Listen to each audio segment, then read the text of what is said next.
एक गोरी चिट्टी तेज तर्रार लड़की ने कुछ दिन पहले वहां ज्वाइन किया था। उसे आमदनी, जाति, घर का प्रमाण पत्र बनाने का काम मिला था। वह अपनी ड्यूटी को मुस्तैदी से पूरा करने में लगी रहती थी। सुबह के 10 बजे से शाम के 4 बजे तक वह सबकी अर्जियां लेने में लगी रहती थी। आज उसे यहाँ 6 महीने होने को आए हैं।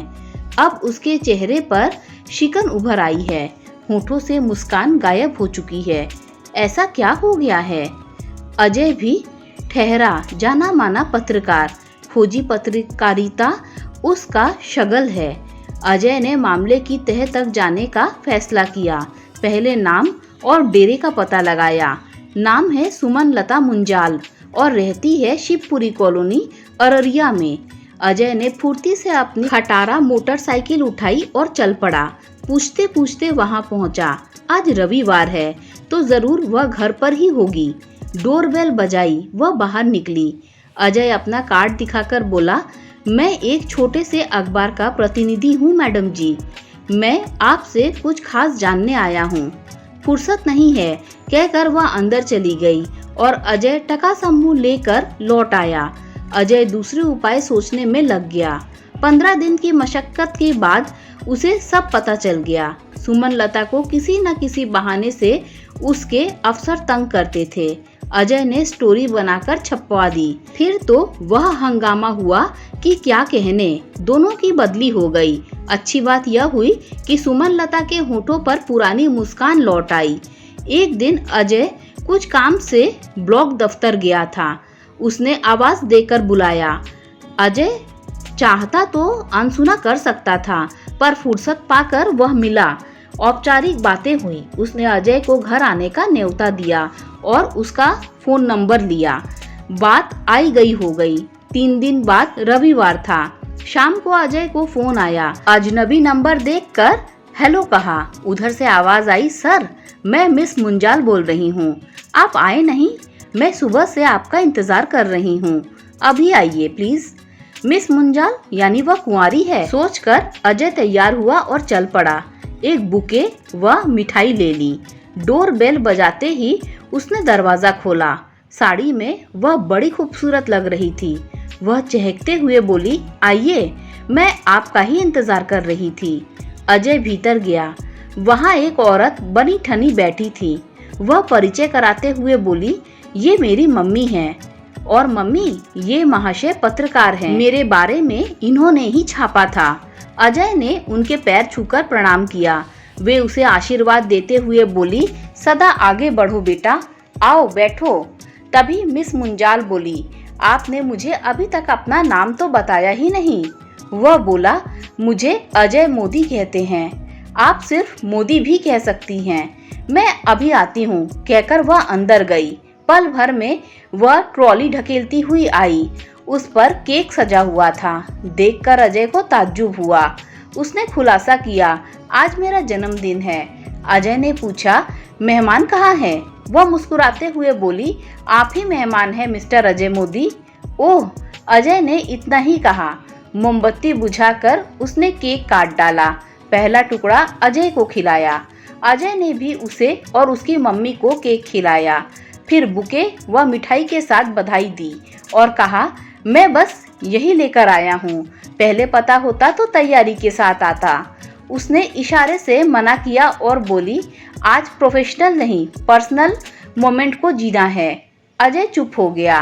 रात के 8 बजे वह लौटा तो वे दोनों अजनबी से एक गहरे दोस्त बन चुके थे। 2 महीने बाद अजय का प्रमोशन हो गया तो सोचा कि उसके साथ ही सेलिब्रेट करे। फोन किया, उसने बधाई दी। उसकी आवाज में कंपन और उदासी थी। अजय ने कहा, आज शाम को तैयार रहना। शाम में वह तैयार होकर शिवपुरी पहुंचा। वह सच सवर कर तैयार थी। दोनों मोटरसाइकिल पर बैठकर चल पड़े। अजय ने रास्ते में बताया कि वो दोनों पूर्णिया जा रहे हैं। वह कुछ नहीं बोली। होटल हर्ष में सीट बुक थी। खाने पीने का सामान उसकी पसंद से ऑर्डर किया। पनीर के पकोड़े, अदरक की चटनी, कॉफी। अजय ने कहा, मिस मुंजाल, आज हम लोग स्पेशल मोमेंट को जिएंगे। वह गजब की मुस्कान के साथ बोली, जैसा आप कहें सर। अजय ने प्यार से पूछा, मिस मुंजाल, मुझे सर कहना जरूरी है? वह भी पलटकर बोली, मुझे भी मिस मुंजाल कहना जरूरी है। अजय ने कहा, ठीक है, आज से केवल अजय कहना या फिर मोदी। वह बोली, मुझे भी केवल सुमन या लता कहना। फिर वह अपने बारे में बताने लगी कि वह हरियाणा के हिसार की है, नौकरी के सिलसिले में बिहार आ गई, पर अब मन नहीं लग रहा है। LLM कर रही है, वह बहुत जल्दी यहाँ से चली जाएगी, उसे वकील बनने की इच्छा है। फिर अजय ने बताया, मैं भी बहुत जल्द दिल्ली ज्वाइन कर लूँगा, हेड ऑफिस बुलाया जा रहा है। फिर उसने मुझे एक छोटा सा ब्रेसलेट गिफ्ट दिया। वह बहुत सुंदर ब्रेसलेट था, जिस पर अंग्रेजी का A व S खुदा था। मैंने भी एक सोने की पतली चेन दी, उसमें एक लॉकेट लगा था और एक तरफ A और दूसरी तरफ S खुदा था। वह बहुत खुश हुई।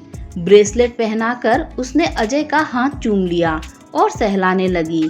वह भी थोड़ा जोश में आ गया। उसने भी उसे चेन पहनाई और गर्दन चूम ली। वह सिसकने लगी।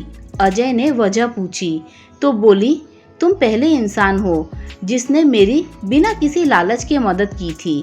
अजय ने कहा, LLM करने के तक तुम यहीं रहो, कुछ गलत नहीं होगा, मैं हूँ ना। उसने हाँ में सिर हिलाया। रात होते होते अजय ने उसे उसके डेरे पर छोड़ दिया। विदा लेने से पहले वे दोनों गले मिले।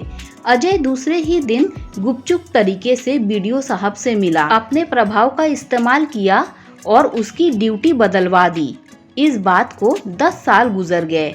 अजय अपने असिस्टेंट के साथ एक मशहूर मर्डर मिस्ट्री की सुनवाई कवर करने पटियाला हाउस कोर्ट गया।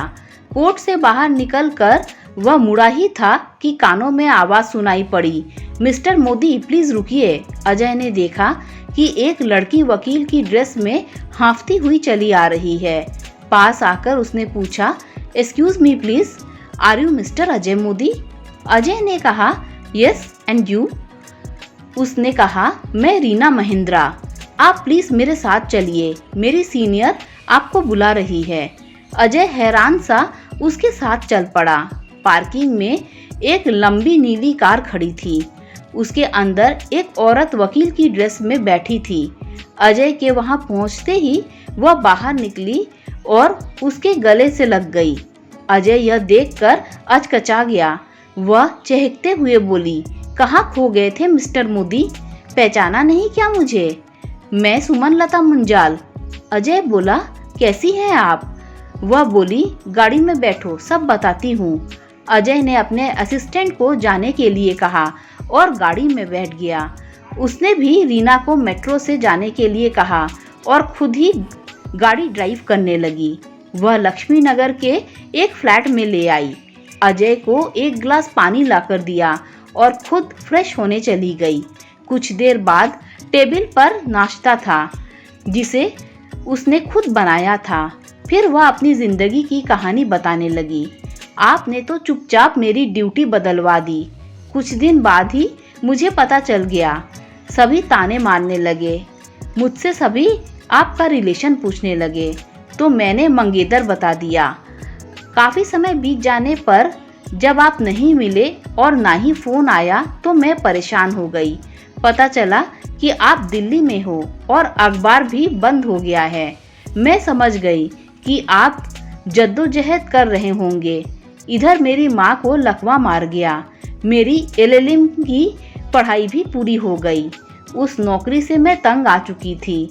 माँ के इलाज के बहाने मैं दिल्ली चली आई। 1 महीने बाद मेरी माँ चल बसी। फिर मेरा संघर्ष भी शुरू हो गया। दिल्ली हाई कोर्ट ज्वाइन कर लिया और धीरे धीरे मैं क्रिमिनल वकील के रूप में मशहूर हो गई। अजय मुस्कुराकर रह गया।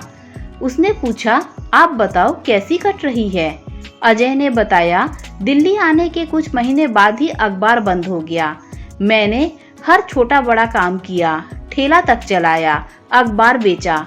फिर एक दिन एक रिपोर्टिंग कर एक अखबार को भेजी और उसी में मुझे काम मिल गया। आज तक उसी में हूँ। बीवी बच्चे कैसे हैं? अजय ने हंसते हुए जवाब दिया, मैडम मुंजाल, जब अपना पेट ही नहीं भर रहा हो तो फिर वह सब कैसे? वह मुस्कुराते हुए बोली, तब तो ठीक है। अजय बोला, सच कहूँ तो तुम्हारी जैसी कोई मिली ही नहीं और न ही मिलेगी। जहाँ इतनी कट गई है तो आगे भी कट जाएगी। वह बोली, अच्छी बात है। अजय ने पूछा, तुम्हारे बाल बच्चे कहाँ हैं और कैसे हैं? वह फीकी मुस्कान के साथ बोली, एक भिखारी दूसरे भिखारी से पूछ रहा है, तुमने कितना पैसा जमा किया है? फिर वह चेन दिखाते हुए बोली, याद है ना, ये चेन आपने ही पहनाई थी। मैंने तब से ही इसे अपना मंगलसूत्र मान लिया था, समझे? और फिर मैं हरियाणवी हूँ, पति के शहीद होने पर भी दूसरी शादी नहीं करते। यहाँ तो मेरा खसम मोर्चे पर गया था, शहीद थोड़े ही हुआ था। अजय उसकी प्यार वाली बात सुनकर फपक कर रोने लगा। वह उसके आंसू पोंछते हुए बोली, कितना झंडू खसम हो आप मेरे, मर्द होकर रोते हो।